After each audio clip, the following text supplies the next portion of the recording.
Welcome again, friends. Today we are going to learn unit number 3rd and the second read. મિત્રો આપણે first રીડમાં manage your stress નામનો પાઠ જોયો અને એમાં અલગ અલગ 4 પ્રકારની ટેકનિક જોઈ હતી. આજે બીજો રીડ ભણવા જઈ રહ્યા છે અને આ રીડમાં જેનું નામ છે સ્ટ્રેસ કંટ્રોલ એક્સરસાઇઝ કે સ્ટ્રેસને કંટ્રોલ કરવા માટે કઈ કઈ એક્સરસાઇઝ કામે લાગતી હોય છે એના વિશે આજે આપણે ભણવાના છે. અહીંયા આગળ કેટલીક એક્સરસાઇઝ આપેલી છે મિત્રો, આજે આપણે આની વાત કરીએ. Short meditation 1. પહેલી એક્સરસાઇઝનું નામ છે શોર્ટ મેડિટેશન 1. મેડિટેશન એટલે ધ્યાન, શોર્ટ એટલે ટૂંકું ધ્યાન. પહેલું, make yourself comfortable and close your eyes. First of all, make yourself comfortable. Comfortable એટલે આરામદાયક. તમારી જાતને તમે આરામદાયક બનાવો અને તમારી આઈઝ છે એને ક્લોઝ કરી દો. Choose a word that symbolize calmness to you. એવું એક વર્ડ સિલેક્ટ કરો, ચૂઝ પસંદ કરો, સિલેક્ટ કરો કે સિમ્બલાઇઝ કરતો હોય કે મતલબ જે દર્શાવતો હોય, જે પ્રતીક હોય શેનો? કામનેસ. કામનેસ એટલે શાંતિ. હાર્મની એટલે સુમેળ. ટ્રેન્ક્યુલિટી. ટ્રેન્ક્યુલિટી એટલે પણ શાંતિ. સિરેનિટી, પીસ અને રિલેક્સ. સેરેનિટી એટલે ગંભીરતા, પીસ એટલે પણ શાંતિ, રિલેક્સ એટલે રાહત. તો આવો કોઈ એક વર્ડ, આ જે શબ્દો આપ્યા છે આમાંથી કોઈ એક શબ્દને પસંદ કરવાનો. Meditate on your ચૂઝન word. તમે જે સિલેક્ટ કરેલો વર્ડ છે એના ઉપર ધ્યાન કેન્દ્રિત કરવાનું. Visualize scenes that tie in with the word or build up mental image that illustrate the word. Visualize scenes. Visualize કરો મતલબ બંધ આંખે એને જોવું, એને નિહાળવું, એની કલ્પના કરવી. વિઝ્યુલાઇઝ કરો એ સીનને. That tie in with, that tie in with જે બંધાયેલો છે, or build up mental image that illustrate the word. એ જે શબ્દ છે એ શબ્દની એક મેન્ટલ ઇમેજ, તમારા મગજની અંદર એક ઇમેજ ઇલ્યુસ્ટ્રેટ કરો, મતલબ દર્શાવો. એ શબ્દને દર્શાવતી ઇમેજ છે ને નક્કી કરો. ફોર એક્ઝામ્પલ, તમે કામનેસ શબ્દ નક્કી કર્યો છે તો કામનેસ એટલે શાંતિ તમે અનુભવો છો તો શું છે, કેવા પ્રકારની શાંતિ છે, એ શબ્દને તમે વિઝ્યુલાઇઝ કરો. You can also spend some time imagining what it would feel like if you experienced a harmony or tranquility inside yourself. તમે એવું પણ સમય પસાર કરી શકો, થોડો સમય કલ્પના કરતા કરતા કે તમે એક્સપિરિયન્સ કરી રહ્યા છો હાર્મનીનું કે ટ્રેન્ક્યુલિટીનું. તમારી જાતની અંદર, તમારા અંદર હાર્મની છે કે તમે ટ્રેન્ક્યુલિટી અનુભવી રહ્યા છો તો તમે કેવી ફિલિંગ ધરાવો છો એ વિશે તમે ફક્ત ને ફક્ત મગજમાં વિચારો. ઓપન યોર આઈઝ અગેન અને પછી તમે આંખો ખોલો. મિત્રો, શોર્ટ મેડિટેશન વર્ડમાં, શોર્ટ મેડિટેશન એક્સરસાઇઝમાં આપણે શું કરવાનું છે તો કોઈ એક શબ્દને સિલેક્ટ કરવાનો છે અને એ શબ્દને સિલેક્ટ કરીને એ શબ્દને વિઝ્યુલાઇઝ કરવાનો છે અને જોવાનું છે કે ભાઈ આવી પરિસ્થિતિ મારા દિમાગમાં ચાલે છે ત્યારે તો હું શું અનુભવું છું અને તમને કેવા પ્રકારના અનુભવો થાય છે એના ઉપર ધ્યાન કેન્દ્રિત કરો અને પછી તમને એવું લાગે કે તમે રિલેક્સ થઈ ગયા છો ત્યારે તમે તમારી આંખોને ઓપન કરો. સેકન્ડ છે શોર્ટ મેડિટેશન 2. શોર્ટ મેડિટેશન 2 ની અંદર pick a material such as dress fabric, a stone, a piece of wood or anything else that appears to you. Pick a material, કોઈ પણ પ્રકારનું મટીરિયલ તમે લો. જાણે કે ડ્રેસ ફેબ્રિક હોય, કોઈ ડ્રેસનું ફેબ્રિક હોય, કોઈ સ્ટોન હોય, કોઈ પથ્થર હોય, પીસ ઓફ વુડ લાકડાનો ટુકડો હોય, anything else that appears to you. Appears to you મતલબ તમને ગમે તેવું, અપીયર એટલે ગમવું, તમને ગમે તેવું કોઈ પણ મટીરિયલ તમે લઈ લો. With your eyes closed, explore the texture of this material. તમારી આંખો બંધ કરીને એક્સપ્લોર એટલે તપાસ કરવી, ખૂંદી વળવું જેને કહેવાય. ટેક્સચર ઓફ ધીસ મટીરિયલ, આ મટીરિયલની અંદર શું ટેક્સચર આવેલું છે, એનું કઈ કઈ પ્રકારની બાબતો એ મટીરિયલમાં સમાવિષ્ટ છે એના વિશે તમે બંધ આંખોથી ધ્યાન આપો, જુઓ એનું. Spend at least 2 minutes doing this. અને આ કરતાં કરતાં 2 મિનિટ તમે પસાર કરો મિત્રો તો તમારો સ્ટ્રેસ ઓટોમેટિક દૂર થઈ જશે. મતલબ કે તમારા માઇન્ડમાં જે વિચારો ચાલી રહ્યા છે એ વિચારો દૂર થઈ અને તમારું ધ્યાન ફક્ત ને ફક્ત આ મટીરિયલ ઉપર લાગી જશે એટલે સ્ટ્રેસ ઓછો થશે. થર્ડ છે give your brain oxygen heat. તમારા મગજને ઓક્સિજનની હીટ ફટકો આપવાનો છે. તમને મિત્રો ખબર હશે કે ઓક્સિજન મગજ માટે ખૂબ જ આવશ્યક વસ્તુ છે. ઓક્સિજન ઓછું મળે તો પણ માનસિક પ્રોબ્લેમ, માનસિક તણાવ ઊભા થતા હોય છે. તો ઓક્સિજનની હીટ મગજને કેવી રીતે આપવી? લખ્યું છે half the problem with being stressed and unable to concentrate properly is that you don't breathe deeply enough to supply your brain with sufficient oxygen. અડધા પ્રોબ્લેમ છે ને ભાઈ સ્ટ્રેસમાં રહેવાના, એનું કારણ છે અનેબલ ટુ કોન્સન્ટ્રેટ પ્રોપરલી, અને તમે કોઈ પણ વસ્તુ પર પ્રોપરલી કોન્સન્ટ્રેટ ધ્યાન નથી આપી શકતા. એ છે કે you don't breathe deeply enough to supply your brain with sufficient oxygen, કે તમે એટલું ડીપલી બ્રીથ નથી કરતા કે તમારા બ્રેઇનને સફિશિયન્ટ એટલે પૂરતો ઓક્સિજન મળી રહે, એવું ડીપ બ્રીથ નથી કરતા. આપણે આપણી જાતે જ વિચારીએ કે આપણે ક્યારે શ્વાસ લઈએ છીએ, મતલબ આપણા શ્વાસ ઉપર આપણે ક્યારે ધ્યાન કેન્દ્રિત કરીએ છીએ? ના. શ્વાસોશ્વાસની પ્રક્રિયા ઓટોમેટિકલી આપણા શરીરમાં થતી હોય છે, આપણે એના પર ક્યારેય ધ્યાન આપતા નથી, અને એ ડીપ બ્રીથિંગ ન થવાના કારણે કેટલીક વાર સ્ટ્રેસ પેદા થતો હોય છે. When we get stressed, we tend to hold our breath or only breathe in a shallow way.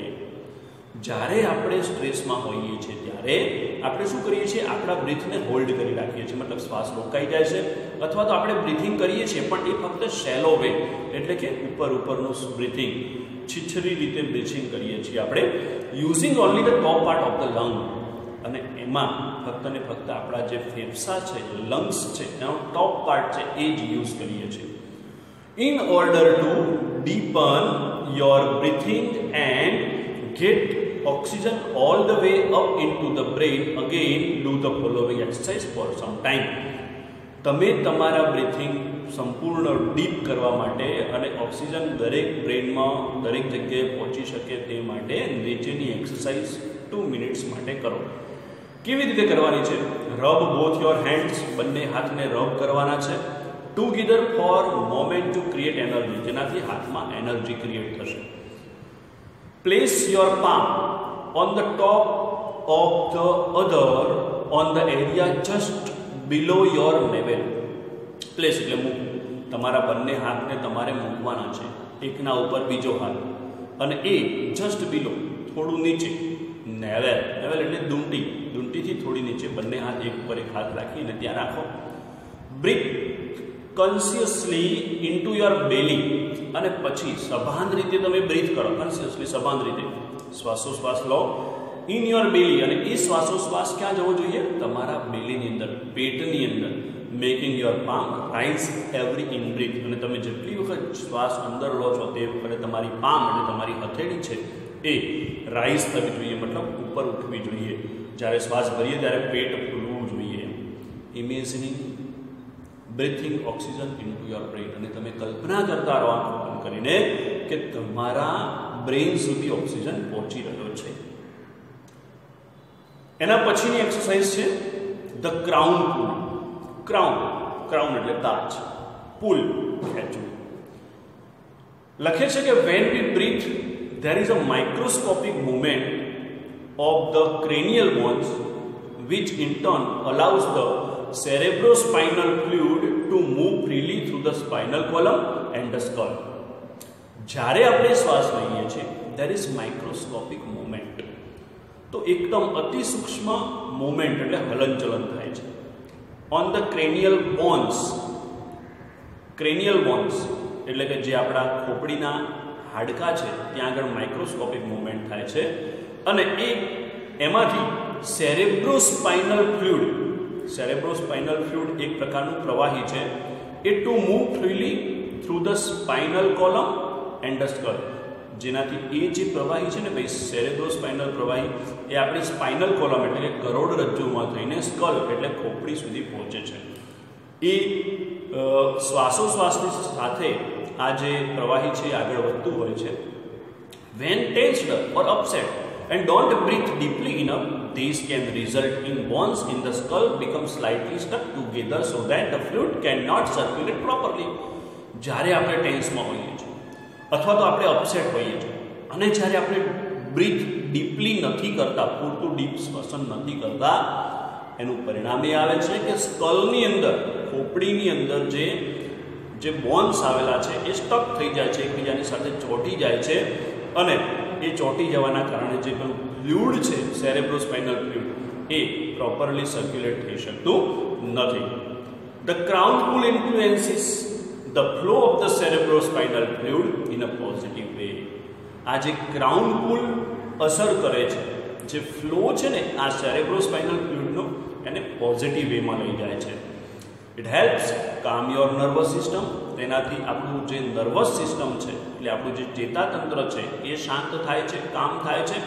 And can also often take away headache or stress induced stomach ache. અને તેના કારણે આપણને જો હેડેક હોય એ પણ દૂર થાય છે, સ્ટ્રેસ સાથે પેટનો દુખાવો પણ દૂર થાય છે, as well as helping you think clearly. અને તમને ક્લિયરલી થિંક કરવા માટે આ વસ્તુ હેલ્પફુલ થાય છે. પ્લેસ કેવી રીતે કરવાનું છે? Place both your hands with your finger like comb on the top of your head. બંને હાથ મૂકવાના છે બરાબર હેડની વચ્ચે, જેમાં ફિંગર છે ને એ કોમ્બ સ્ટાઇલમાં રહે એ રીતે, so that your little fingers touch your hairline at the front. અને એ તમારી જે લિટલ ફિંગર છે એનો જે ટોપ છે ને એ તમારી હેરલાઇન સુધી પહોંચે એ રીતે ટચ કરવાનું છે. Firmly press down to your scalp and pull your fingers away from the middle. દબાવીને એને નીચેની તરફ આપણે કોમ્બ કરવાનું છે, એટલે આંગળીઓને નીચે લઈ જવાની છે, નીચેની તરફ આપણે જે વાળ ઓળતા હોઈએ એમ કરવાનું છે. Combing outward with each hand. એ રીતે નીચે અને ઉપર, નીચે ઉપર, નીચે ઉપર, આ રીતે આપણા માથામાં કોમ્બિંગ કરવાનું છે, આપણે ઉડાવતા હોય એવું કરવાનું છે. Now place your hand in the same way higher up on the middle of the head and repeat the procedure. પછી ઉપર મૂકીને આ પ્રોસિજરને રિપીટ કરવાનું છે ઊભી રીતે. Now place your hands even further back on your head. પાછળ મૂકવાના છે, ટુવર્ડ્સ ધ ક્રાઉન, અને ક્રાઉન તરફ લેવાના છે. And repeat the procedure. આ પ્રોસિજરને પછી રિપીટ કરવાના છે. એટલે આપણા માથામાં જેમ આપણે મસાજ કરતા હોઈએ એ રીતે આંગળીઓથી આપણા માથામાં મસાજ કરવાના છે. અને ક્રાઉન પુલ મુવમેન્ટ કહેવાય છે. ક્રાઉન પુલ મુવમેન્ટથી શું થશે કે જે હાડકાં આપણા સ્ટક થઈ ગયા છે, જે બોન્સ આપણે એકબીજાની સાથે ચોંટી ગયા છે, અને જેની અંદર જે સેરેબ્રોસ્પાઇનલ ફ્લુઇડ છે એ સર્ક્યુલેટ થતું નથી, આ કરવાથી એ હાડકાં છૂટા પડશે અને જે પેલું સેરેબ્રોસ્પાઇનલ ફ્લુઇડ છે એ પ્રોપરલી સર્ક્યુલેટ થઈ શકશે. નેક્સ્ટ છે મેન્ટલ ક્વિક ફિક્સ. મગજને ઝડપથી કોઈ જગ્યાએ ફિક્સ કરો. Put on some music you like and dance through the room. Exercise મજાની છે. કોઈ મ્યુઝિક લગાવો તમારા રૂમમાં અને રૂમમાં ડાન્સ કરો, કોઈ પણ પરવા કર્યા વગર. This creative activity exercise the right side of the brain. અને આ એક ક્રિએટિવ એક્ટિવિટીથી તમારું જે જમણું મગજ છે ને એની એક્સરસાઇઝ થશે and helps rebalance your brain. અને તમારું બ્રેઇન છે ને રીબેલેન્સ થઈ જશે. Get a fish tank and watch the fish swim around languidly. એક ફિશ ટેન્ક લો અને ફિશને અંદર આમ સરળતાથી સરકતી જુઓ. Languidly means slowly. This allow your mind calm down. અને આનાથી પણ માઇન્ડ શાંત થાય છે. તમે જોતા હશો કે મોટા મોટા શોરૂમ્સની અંદર આપણે સીધા જઈએ છીએ તો ત્યાં આગળ સીધું એક મોટું ફિશ ટેન્ક, એક માછલીઘર બનાવેલું હોય છે, ત્યાં મૂકેલું હોય છે. એ મૂકવાનું કારણ એ જ છે મોટી મોટી કંપનીઝ કે જે કોઈ કર્મચારીઓ ત્યાં આગળ કામ કરે છે, ફિશ ટેન્ક જોવાથી એમનું માઇન્ડ છે એ શાંત રહે છે. Write down your worries. બધી ચિંતાઓને તમે રાઇટ ડાઉન કરો, લખો. Putting them on a piece of paper. એને એક પેપરમાં એને બધી લખી લો આઉટ ઓફ યોર હેડ. અને પેપરમાં લખી અને મગજમાંથી દૂર કરી દો. મતલબ કે બધી ચિંતાઓ પેપર પર લખી દો. Get out into nature and walk. સૌથી સારામાં સારી એક્સરસાઇઝ છે. Walking is the best exercise. Get out into nature and walk. કુદરતી વાતાવરણમાં બહાર નીકળી જાઓ અને ચાલો. Concentrate on what is right now rather than what might happen tomorrow. તમે ફક્ત એ વસ્તુ પર કોન્સન્ટ્રેટ કરો કે અત્યારે શું ચાલી રહ્યું છે, અત્યારે કઈ પરિસ્થિતિ છે.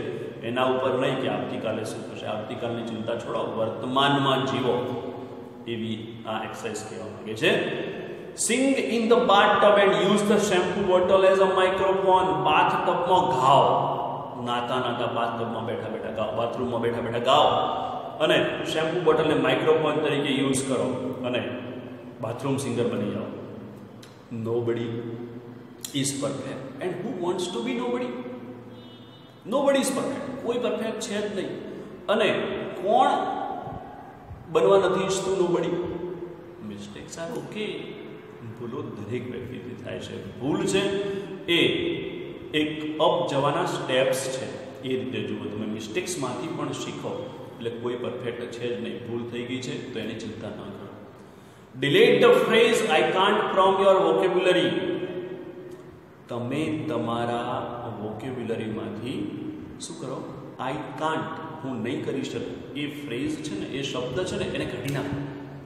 એ આપણી ડિક્શનરીમાં એ શબ્દ હોવો જ ન જોઈએ કે I can't. I can do anything, કંઈ પણ કરી શકું છું. It isn't constructive and blocks your view of possible solution. એ છે ને કન્સ્ટ્રક્ટિવ નથી, સંરચનાત્મક નથી અને તે તમારા વિચારોને પોસિબલ સોલ્યુશન કાઢતા રોકે છે. તમારી પોસિબિલિટી છે ને એ ખતમ થઈ જાય છે. એટલે તમે આઈ કાન્ટ એ ફ્રેઝને દૂર કરી દો. Write a few lines with your other hand.